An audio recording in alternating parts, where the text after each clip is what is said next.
पाठीदुखी, गुडघे सुजणे, कंबर पाठ, मान दुखणे, मणक्याची चकती सरकणे, झीज होणे, हातापायांना मुंग्या येणे, संधिवात, आमवात, फ्रोझन शोल्डर किंवा पॅरालिसिस या सगळ्या वेदनांवर आता आयुर्वेदिक उपाय. विजयी भव आयुर्वेद. गुडघे व मणक्यांच्या विकारावर विशेष आयुर्वेदिक उपचार केंद्र. नेवरी, तालुका कडेगाव, जिल्हा सांगली. पुणे त्रिमूर्ती चौक, धनकवडी. मुंबई दादर पश्चिम. आजच संपर्क करा.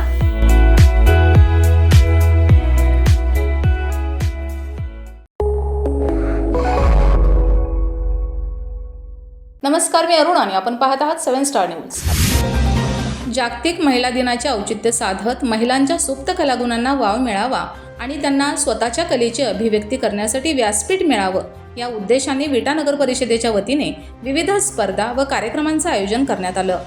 या उपक्रमांतर्गत आयोजित करण्यात आलेल्या मेहंदी स्पर्धेचा शुभारंभ नगराध्यक्षा काजल म्हेत्रे आणि नगरसेविका यांच्या उपस्थितीत उत्साहात पार पडला.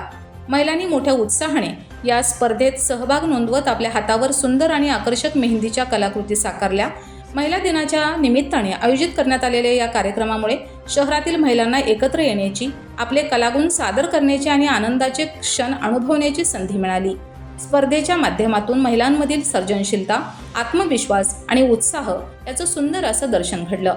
यावेळी उपस्थित मान्यवरांनीही महिलांच्या सहभागाचे कौतुक करत अशा उपक्रमामुळे महिलांना समाजात आपली ओळख निर्माण करण्यासाठी प्रेरणा मिळते असे मत व्यक्त केलं. विटा नगर परिषदेच्या या उपक्रमामुळे महिला दिन साजरा करण्याला एक वेगळं सांस्कृतिक आणि प्रेरणादायी रूप असं प्राप्त झालंय. 8 मार्च महिला दिनाच्या सर्व महिलांना शुभेच्छा देते. आजपासून आपल्या नगरपालिकेत आम्ही विविध उपक्रमांचे, महिलांसाठीच्या विविध उपक्रमांचे सादरीकरण करणार आहे. त्यामध्ये आज मेहंदी आणि रांगोळी स्पर्धांचे आयोजन केले आहे. उद्या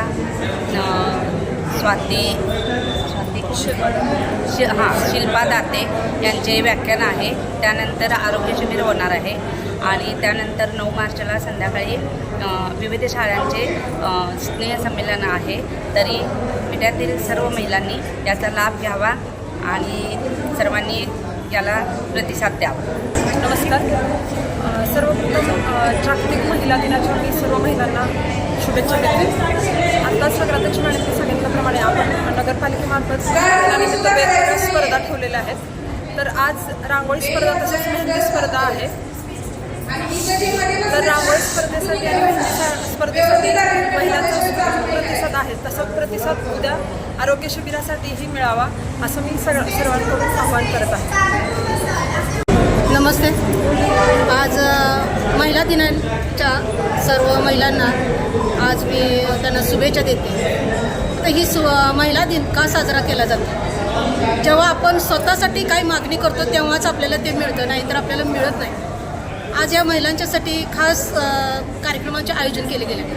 यामध्ये आज रांगोळी, मेहंदी, त्याचबरोबर उद्या शिबिर आहे आणि 9 तारखेला नगरपालिके अंडर ज्या 19 शाळा आहेत त्या शाळेंचं स्नेहसंमेलन आज बऱ्याच वर्षातून या ठिकाणी आयोजित केलं गेलं आहे.